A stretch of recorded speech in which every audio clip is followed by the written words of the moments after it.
প্রেমের কথা বলে কোনো ছেলে যদি কোনো মেয়েকে ধোকা দেয় অথবা কোনো মেয়ে যদি কোনো ছেলেকে ধোকা দেয়, এই ধোকাবাজির জন্য এই দুনিয়াতে তাদের শাস্তি হয় কিনা।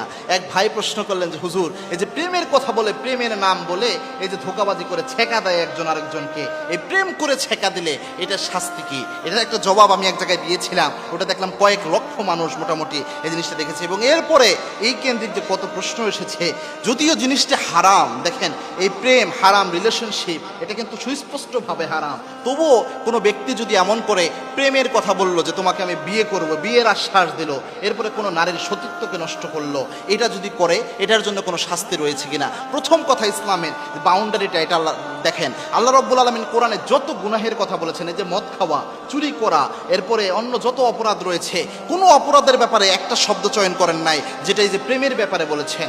আল্লাহ রাব্বুল আলামিন নারী ঘটিত যে কোনো ব্যাপারে আল্লাহর হাবিব সাল্লাল্লাহু আলাইহি ওয়াসাল্লাম নিজেও বলেছেন, আল্লাহ রাব্বুল আলামিন নিজেও বলেছেন লা তাকরাবুজ জিনা। আল্লাহ রাব্বুল আলামিন কোনো অপরাধের ব্যাপারে বলেন নাই, যেমন চুরির কথা বলেন নাই যে তোমরা চুরির ধারের কাছে যেও না, ডাকাতির কথা বলেন নাই, ডাকাতির ধারের কাছে যেও না, কিন্তু আল্লাহ রাব্বুল আলামিন জিনা ব্যভিচারের ক্ষেত্রে বলেছেন লা তাকরাবুজ জিনা, খবরদার জেনার ধারের কাছেও তোমরা যেও না। কেননা জেনার ধারের কাছে যদি আপনি যান, জেনার আশপাশেও যদি আপনি যান, কোনো মেয়ের সাথে যদি আপনি স্বাভাবিক সম্পর্কও রাখেন, আপনি এখান থেকে নিজেকে কন্ট্রোল করতে পারবেন না, আপনি আস্তে আস্তে চলে যাবেন। এই জন্য আল্লাহ বাউন্ডারি দিয়ে দিয়েছেন, আর ধারের কাছেও আপনি যেতে পারবেন না। গুরুত্বপূর্ণ একটা বিষয়। এখন এই বাউন্ডারি ভঙ্গ করে কোনো ব্যক্তি যদি বিয়ের মিথ্যা আশ্বাস দিয়ে কোনো ব্যক্তির সতীত্ব নিয়ে নেয়, কোনো ব্যক্তি যে হকটা ছিল ওই মেয়ের স্বামীর, এই হকটা কোনো ছেলে নিয়ে নিল মিথ্যা আশ্বাস দিয়ে, তাহলে কি হবে? মনে রাখবেন, স্বাভাবিক জেনা করা, অর্থাৎ একটা মেয়ের সাথে আপনি স্বাভাবিকভাবে জেনা করে ফেললেন, নিজেকে কন্ট্রোল করতে না পারি, এটাও মারাত্মক গুনাহ, কবিরা গুনাহ। তবে এই গুনার সাথে কিন্তু ধোঁকাবাজি নাই।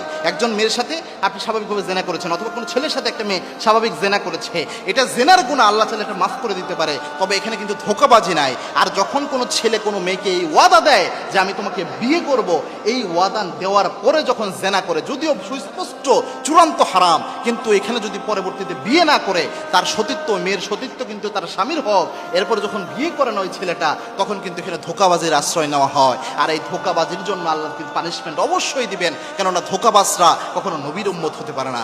এবং কি আল্লাহর হাবিব সাল্লাল্লাহু আলাইহি ওয়াসাল্লাম জানিয়েছেন যে মান গাশানা ফালাইসা মিন্না, যে ব্যক্তি ধোঁকাবাজি করে, প্রতারণা করে, আর যাই হোক ওই ব্যক্তি কখনো আমি নবী মুহাম্মদের উম্মত হতে পারে না।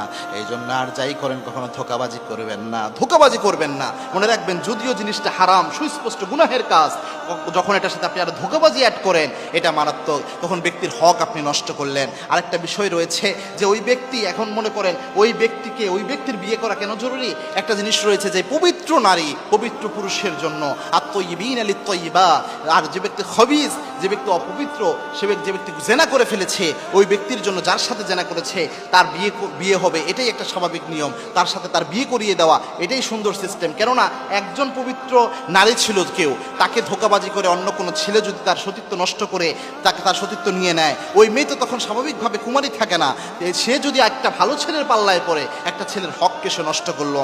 যদিও এই জিনিসটা অনেক বেশি হচ্ছে বর্তমানে, তো এই জিনিসটা না করে উচিত হচ্ছে, যদি এরকম দেখেন যে একজন ছেলে মেয়ে জেনা করে ফেলেছে, যদি বুঝতে পারেন, উচিত হচ্ছে তাদেরকে বিয়ের ব্যবস্থা করা, সর্বোচ্চভাবে এটা চেষ্টা করা। আর যাই হোক, কখনো ধোঁকাবাজির আশ্রয় না নেওয়া। মনে রাখবেন, ধোঁকাবাজি যদি আপনি করেন, আল্লাহ রাব্বুল আলামিন ধোঁকাবাজির জন্য কোনো না কোনোভাবে আপনাকে পাকড়াও করবেনই। এবং যার সাথে আপনি ধোঁকাবাজি করবেন, ওই ব্যক্তি যতক্ষণ আপনাকে মাফ করবে না, আল্লাহ ততক্ষণ আপনাকে মাফ করবেন।